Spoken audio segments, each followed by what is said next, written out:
নমস্কাৰ সকলোকে পুনৰবাৰ মোৰ চেনেলত স্বাগতম জনাই লৈ আহিছোঁ। আজিৰ দিনটো ৰাশিফল। আজি হৈছে 29 মাৰ্চ 2026, অসমীয়া চৈধ্য চত দেওবাৰ।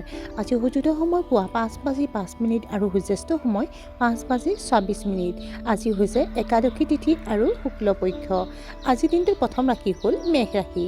আজি আপোনাৰ ঘৰত শুভ অনুষ্ঠান হ'ব পাৰে। মনত অসংখ্য চিন্তাৰ বাবে আপুনি মানসিক অস্থিৰতা অনুভৱ কৰিব পাৰে। আপুনি ঋণ দিয়া ধন আদায় কৰাত অসুবিধাৰ সন্মুখীন হ'ব পাৰে। আপোনাৰ ব্যৱসায়ত উল্লেখযোগ্য পৰিৱৰ্তন কাৰ্যকৰী কৰিব লাগিব। আপোনাৰ পৰিয়ালত শান্তি আৰু সম্প্ৰীতি থাকিব। পৰিৱৰ্তিত বতৰৰ সন্দৰ্ভত আপুনি সাৱধান হ'ব লাগিব। বৃষ ৰাশি। নতুন দায়িত্ব ল'ব পাৰিব। কোনো ধৰ্মীয় স্থানলৈ তীৰ্থযাত্ৰা কৰিব পাৰে। কেন্দ্ৰীভূত আৰু একাগ্ৰ প্ৰচেষ্টাৰ জৰিয়তে সফলতা লাভ কৰা হ'ব। আপুনি এটা সামাজিক সভাত অংশগ্ৰহণ কৰাৰ পৰিকল্পনা কৰিব। আপুনি আপোনাৰ পিতৃ মাতৃৰ আশীৰ্বাদ লাভ কৰিব। নিৰ্মাণ সম্পৰ্কীয় কাম কাজৰ প্ৰতি আপোনাৰ আগ্ৰহ জাগ্ৰত হ'ব। মিথুন ৰাশি। পৰিয়ালৰ সদস্যৰ উদাসীন আচৰণে আৱেগিক অশান্তিৰ সৃষ্টি কৰিব পাৰে। দাঁতৰ ৰোগে অসুবিধাজনক হ'ব পাৰে। ৰাজনৈতিক ব্যক্তিৰ সৈতে আপোনাৰ সম্পৰ্ক সুষম হ'ব। ছাত্ৰ ছাত্ৰীসকলে তেওঁলোকৰ কঠোৰ পৰিশ্ৰমৰ উচিত ফল লাভ কৰিব। অপ্ৰয়োজনীয় বিবাদৰ ফলত মানসিক অশান্তিৰ সৃষ্টি হ'ব পাৰে। কৰ্কট ৰাশি। আপোনাৰ ব্যৱসায়ত বিক্ৰী বৃদ্ধি হোৱাৰ লগে লগে আপুনি আনন্দ অনুভৱ কৰিব। আয়ৰ নতুন উৎসৰ উন্মেষ ঘটিব। আপোনাৰ মেজাজ যথেষ্ট আশাবাদী হ'ব। মানুহে আপোনাৰ এই আচৰণৰ প্ৰশংসা কৰিব। আপোনাৰ পূৰ্বপুৰুষৰ ব্যৱসায়ৰ পৰা আপুনি যথেষ্ট লাভালাভ কৰিব পাৰে। সিংহ ৰাশি। আপোনাৰ জীৱনসংগীয়ে অপ্ৰয়োজনীয় খৰচৰ পৰা বিৰত থাকিব লাগে। আপুনি আপোনাৰ বাজেট অনুসৰি কাম কৰিব লাগিব। আপুনি শৰীৰৰ বিষৰ অনুভৱ কৰিব। হয়তো আপুনি চিকিৎসালয়লৈ যাব লগা হ'ব পাৰে।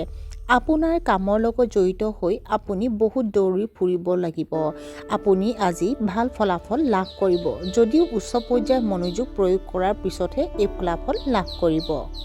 কন্যা ৰাশি। আজি আপোনাৰ মন মগজু শান্ত হৈ থাকিব। অবিবাহিত ব্যক্তিয়ে বিবাহৰ প্ৰস্তাৱ লাভ কৰিব পাৰে। অভিযান্ত্ৰিক ছাত্ৰ ছাত্ৰীয়ে আজি এটা চাকৰি লাভ কৰিব পাৰে। পুৰণি স্মৃতিৰ মাজত হেৰাই যাব। আপুনি আপোনাৰ অন্তৰ্নিহিত অনুভৱ আপোনাৰ সঙ্গীৰ সৈতে শ্বেয়াৰ কৰক।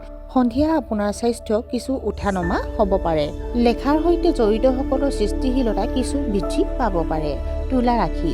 আপোনাৰ স্থবিৰ হৈ থকা বেছিভাগ কামেই গতি লাভ কৰিব। আপোনাৰ কামৰ ওপৰত গুৰুত্ব দি ৰাখক।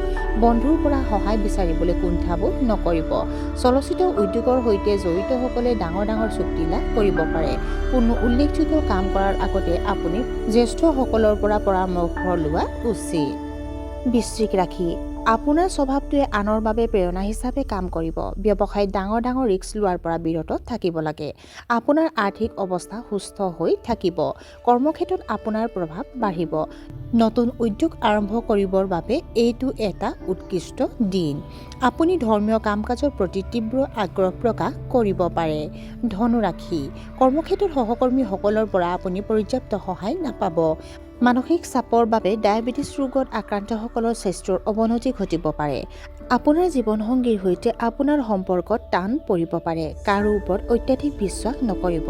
কোনো বিচাৰাধীন বিষয় পুনৰ উত্থাপন হ'ব পাৰে বুলি ইংগিত পোৱা গৈছে। মকৰ ৰাশি। গুৰুত্বপূৰ্ণ ব্যক্তিসকলে আপোনাৰ ঘৰলৈ আহিব পাৰে। জীৱনসংগীৰ সৈতে ৰোমান্টিক মুহূৰ্ত উপভোগ কৰিব। আপুনি আপোনাৰ ব্যৱসায়ত এটা ডাঙৰ মাইলৰ খুঁটি লাভ কৰিব পাৰে। দৰমহাপ্ৰাপ্ত পেছাদাৰীসকলে তেওঁলোকৰ আয় বৃদ্ধিৰ অভিজ্ঞতা লাভ কৰিব। বন্ধু বান্ধৱীৰ লগত আপোনাৰ ভুল বুজাবুজিৰ সমাধান হ'ব। আপোনাৰ বৈবাহিক সম্পৰ্কত সমন্বয় থাকিব। কুম্ভ ৰাশি। আপোনাৰ সামাজিক সুনাম বাঢ়িব। জটিল সমস্যাৰ ব্যৱহাৰিক সমাধান বিচাৰি পাব। আপোনাৰ স্বাস্থ্যৰ প্ৰতি বিশেষ গুৰুত্ব দিব লাগে। কিছুমান মানুহে ঈৰ্ষাৰ বাবে আপোনাক সমালোচনা কৰিব পাৰে। এটা ডাঙৰ প্ৰকল্পত আপোনাৰ জড়িততা বৃদ্ধি পাব। আপোনাৰ ঘৰৰ সজ্জা আৰু ৰক্ষণাবেক্ষণৰ ক্ষেত্ৰত আপুনি যথেষ্ট সক্ৰিয় হ'ব। আৰু আজিৰ দিনটোৰ শেষৰ ৰাশিটো হ'ল মীন ৰাশি। কৰ্মক্ষেত্ৰত আপোনাৰ সকলো কাম কোনো বাধা নোহোৱাকৈ সম্পূৰ্ণ হ'ব। নতুন নতুন প্ৰচেষ্টাত আপুনি উল্লেখযোগ্য সফলতা লাভ কৰিব পাৰে। আপুনি মূল্যৱান সম্পত্তি আহৰণ কৰিব। আপুনি নিজকে পঢ়া শুনাত সম্পূৰ্ণৰূপে নিয়োজিত হৈ পৰিব। প্ৰিয় বন্ধু বান্ধৱীৰ লগত আপুনি লগ পোৱাৰ সুযোগ পাব। শিশুৰ প্ৰতি আপোনাৰ মৰম গভীৰ হৈ পৰিব। আৰু আজিৰ দিনটো ৰাখি ফল ইমানতে অন্ত পৰিছে। আশা কৰোঁ আপোনালোক প্ৰত্যেকৰে আজিৰ দিনটো সুন্দৰ হওক। ধন্যবাদ।